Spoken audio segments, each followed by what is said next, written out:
Shelby Pons, you're up next.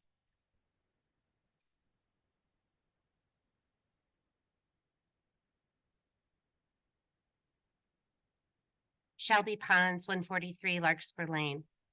I don't have a speech prepared for tonight. I actually wasn't going to come and do public comment, but I spoke to my mother this afternoon and she told me that you came to her house last night and door knocked.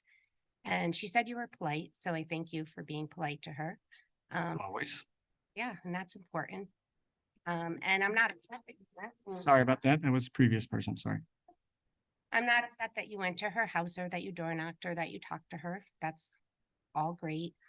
I'm upset about some of the things that you said when you were at her house.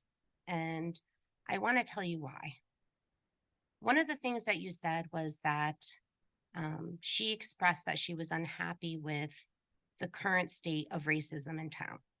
And you told her that a different perspective that you have around this and why, you haven't been as vocal as you would have been was because the police had asked you not to. And while I can appreciate and respect that the police probably tell you not to use the names of hate groups, right? Because we don't want to give them notoriety. I don't believe that they're saying that you shouldn't denounce racism.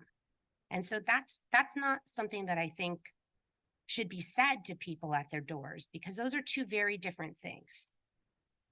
The other thing that really upset me, that made me want to come and talk to you, was that you told my mother that the Board of Ed is a mess. Her daughter serves and volunteers and cares about kids and is working because she believes in what she's doing. And you gave her permission to be proud of me, which was nice. But to say that we're a mess is absolutely not true. And it's a narrative that I cannot ignore you saying anymore. You also said this to one of my board members, Maria Pero, at the senior center the other day, right to her. And it really hurt her feelings because she too is volunteering because she cares about kids in Bristol. We're both people who really care. It's not a game for us. This isn't politics.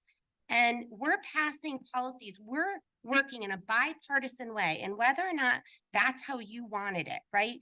We're not being marginalized. It doesn't matter what political party we're on. There's 6 people making decisions based on their core values and what we think are best for kids.